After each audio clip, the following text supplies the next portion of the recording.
નમસ્કાર વિદ્યાર્થી મિત્રો, ચાલો થઈ જાઓ તૈયાર આજે અંગ્રેજી શીખવા માટે। આજે જે ફરી વખત એક ચર્ચાની સાથે આપણે શરૂઆત કરવા જઈ રહ્યા છીએ તે શું છે તો કે ચાલુ પૂર્ણ ભૂતકાળ, the past perfect continuous tense. તો ચાલુ પૂર્ણ ભૂતકાળ શું છે, તેનો ક્યારે ઉપયોગ થાય, તેની રચના કઈ રીતે થાય તેના વિશે આપણે સંપૂર્ણ માહિતી મેળવવાની છે। તો ચાલો થઈ જાઓ તૈયાર। એના માટે શરૂઆત આપણે કરીશું। સૌપ્રથમ જે છે તો સૌપ્રથમ તો ચાલુ પૂર્ણ ભૂતકાળ કોને કહેવાય તેની ચર્ચા। તો ભૂતકાળમાં ચાલુ થયેલી ક્રિયા ભૂતકાળમાં અમુક સમય સુધી ચાલુ રહી હતી તેવું દર્શાવવા માટે શું કહે છે કે અમુક સમય સુધી ચાલુ રહી હતી તેમ દર્શાવવા માટે વપરાતો કાળ એટલે કયો તો કે ચાલુ પૂર્ણ ભૂતકાળ। ટૂંકમાં કહીએ તો કોઈ એક ક્રિયા ભૂતકાળમાં ચાલુ થઈ હતી અને અહીંયા શું કીધું, ભૂતકાળમાં અમુક સમય સુધી ચાલુ રહી હતી, ચાલુ હતી તેમ દર્શાવવા માટે, ચાલુ અમુક સમય સુધી રહી હતી ત્યાર પછી તે પૂર્ણ થઈ ગઈ હતી તેવું દર્શાવવા માટે વપરાતો કાળ એટલે ચાલુ પૂર્ણ ભૂતકાળ। ચાલો તો તેની જે ચર્ચા જે છે તેની અંદર ઓળખ સૂચક શબ્દ તરીકે કયા કયા શબ્દો છે તેનો ઉપયોગ થાય છે તે શબ્દો ક્યાં છે તો કે સૌપ્રથમ ફોર એટલે કે થી। અહીંયા શું દર્શાવે તો કે સમયનો ગાળો દર્શાવે છે, 1 કલાક 2 કલાક 5 કલાક દિવસ આવી રીતે। પછી બિફોર એટલે કે પહેલા અને સિન્સ એટલે થી ફરી વખત, પણ અહીંયા દર્શાવે છે સમયનું આરંભ બિંદુ, ક્યારે તે ચાલુ થયું હતું તેવું દર્શાવે છે। ત્યાર પછી વેન એટલે કે જ્યારે અથવા ત્યારે। ટૂંકમાં આટલા શબ્દો છે તેના દ્વારા આ વાક્ય છે તેને રજૂ કરવામાં આવે છે, તેનો અભ્યાસ કરીએ આપણે। ચાલો વાક્ય રચના છે તેની આપણે સંપૂર્ણ માહિતી મેળવીએ। તો સૌપ્રથમ વાક્ય રચના જે છે તે કઈ છે તો કે એફર્મેટિવ સેન્ટેન્સ એટલે કે હકાર વાક્ય રચના, બરાબર। તો હકાર વાક્ય રચના છે તે વાક્ય રચનામાં કરતા આવે છે હેડ, બીન, વર્તમાન પદ એટલે કે બિફોર, કર્મ અને અન્ય શબ્દ, બરાબર। તો આના વિશે આપણે થોડી ચર્ચા કરીએ અને એક્ઝામ્પલ લઈએ। તો એક્ઝામ્પલ તરીકે આપણે શું લઈશું, અહીંયા માન લો કે આપણે લઈએ કે નવીન હેડ પછી બીન, અહીંયા કરતા તરીકે નવીન હેડ પછી બીન। અહીંયા વર્તમાન પદ શું લઈએ તો કે ટાઈપો,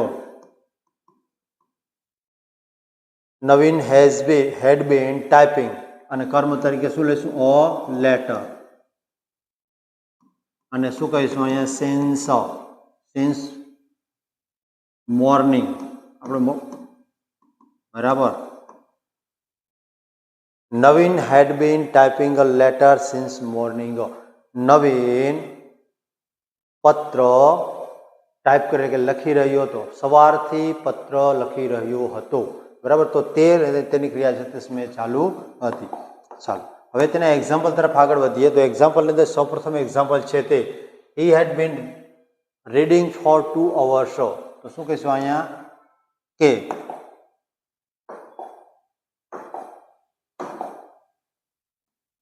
તે 2 કલાકથી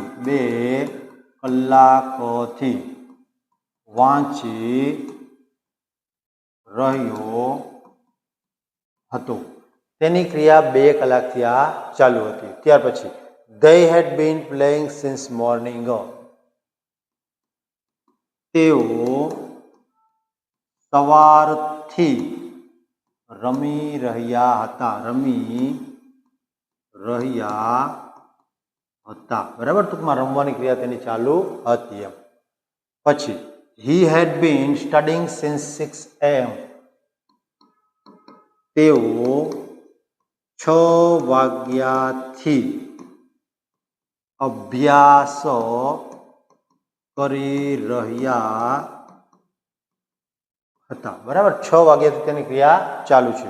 ત્યાર પછી they had been working for 3 days, શું કહીશું અહીંયા કે તેઓ 3 દિવસથી કામ કરી રહ્યા હતા, બરાબર। તો આ રીતે આપણે જોઈ શકીએ છીએ કે દરેક વાક્યનું કઈ રીતે થાય છે। ત્યાર પછી આઈ હેડ બીન લર્નિંગ ઇંગ્લિશ ફોર 6 months, અહીંયા જોઈ શકીએ આ એટલે કે હું અથવા તો હું 6 માસથી અંગ્રેજી ભણી રહ્યો હતો, 6 માસથી ભણવાની ક્રિયા ચાલુ હતી, પછી જે તે સમયે પૂર્ણ થઈ ગઈ છે, બરાબર।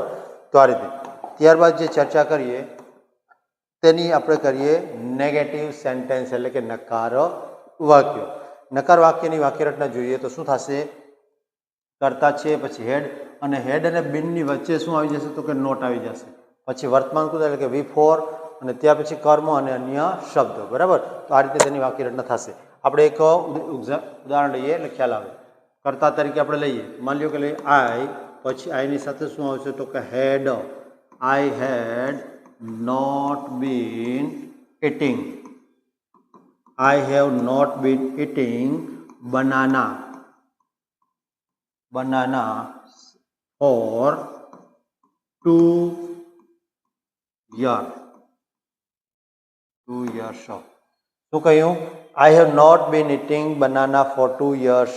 હું 2 વર્ષથી કેળું ખાઈ રહ્યો નથી. ટૂંકમાં 2 વર્ષથી તે ક્રિયા બંધ છે. આવું આપણે દર્શાવ્યું છે. ચાલો હવે એક્ઝામ્પલ જોઈએ. તો સૌપ્રથમ એક્ઝામ્પલ છે, she had not been cooking for long. તેણી, અહીંયા શું કહીશું આપણે? એટલે કે તેણી લાંબા સમયથી રસોઈ બનાવી રહી નથી. બરાબર? બનાવી નહોતી એવું પણ કહી શકીએ. હવે ત્યાર પછી we had not been waiting since 5 o'clock. અમે એ શું કીધું? we એટલે કે અમે 5 કલાકથી રાહ જોઈ રહ્યા ન હતા. બરાબર? ટૂંકમાં રાહ જોવાની ક્રિયા હતી નહીં. ત્યાર પછી she had not been cooking for an hour. તેણી 1 કલાકથી રાંધી રહી ન હતી. ટૂંકમાં રસોઈ બનાવવાની ક્રિયા ચાલુ ન હતી. ત્યાર પછી he had not been working since Monday. મેં શું કહીએ કે તે સોમવારથી કામ કરી રહ્યો ન હતો. બરાબર? ટૂંકમાં તેની ક્રિયા બંધ છે. ત્યાર પછી I had not been reading for 2 hours. અહીં શું કીધું? હું 2 કલાકથી વાંચી રહ્યો ન હતો. બરાબર? તો આ પ્રમાણે. ચાલો ત્યાર પછી જે જઈએ તેની અંદર ચર્ચા કરવાની છે તે છે પ્રશ્નાર્થ વાક્ય, ઇન્ટ્રોગેટિવ સેન્ટેન્સ. તો ઇન્ટ્રોગેટિવ સેન્ટેન્સ છે તેની ચર્ચા કરીએ. સૌપ્રથમ તેની વાક્યરચનાનો અભ્યાસ કરીએ. તો વાક્યરચનાની અંદર હેડ આવે છે, હેડ પછી કર્તા આવશે, પછી બેન, વર્તમાનકૃત એટલે કે આઈએનજી વાળું રૂપ, V4 જેને કહીએ છીએ, પછી કર્મ, અને છેલ્લે અન્ય શબ્દો, અને સૌથી છેલ્લે પ્રશ્નાર્થ ચિહ્ન. બરાબર? તો આનો એક આપણે એક્ઝામ્પલ લઈએ. સૌપ્રથમ હેડ સી બીન. શું કીધું? Had she been. વર્તમાન ક્રિયાપદ તરીકે શું લઈએ? તો કે making. Had she been making chapati. Since noon. બરાબર? અહીંયા તેનું આપણે ટ્રાન્સલેશન કરીએ તો શું થશે? કે શું તેણી બપોરથી ચપાટી એટલે કે રોટલી બનાવી રહી હતી. બરાબર? તો આ પ્રમાણે થશે. હવે તેના વિશેનું એક્ઝામ્પલ છે તેની ચર્ચા કરીએ. તેમાં પ્રથમ example, had she been working since morning. બરાબર? તો શું થશે? કે શું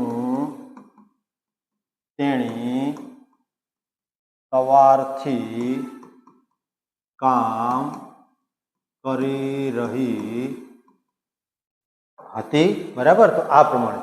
ત્યારબાદ had you been living here for 5 years. તો એ શું કે શું તમે, અહીં એટલે કે તમે, શું તમે 5 વર્ષથી હિયર એટલે કે અહીં રહેતા હતા. રહેવાની ક્રિયા ચાલુ હતી. બરાબર? તો અહીં શું કીધું? શું તમે 5 વર્ષથી અહીં રહેતા હતા. બરાબર? પછી અહીંયા had it been raining since yesterday. શું અહીંયા શું કહીશું આપણે? શું ગઈકાલથી વરસાદ આવી રહ્યો હતો. બરાબર. શું ગઈકાલથી વરસાદ આવી રહ્યો હતો? ત્યાર પછી હેડ she bin singing since 7 o'clock. હવે આની ચર્ચા કરીએ તો શું તેણી 7 વાગ્યાથી ગાઈ રહી હતી? શું તેણી 7 વાગ્યાથી ગાઈ રહી હતી? આ પ્રમાણે. Last one, had they been playing cricket for 2 hours. તો અહીં શું કહીશું કે શું તેઓ ક્યાંથી? તો કે 2 કલાકથી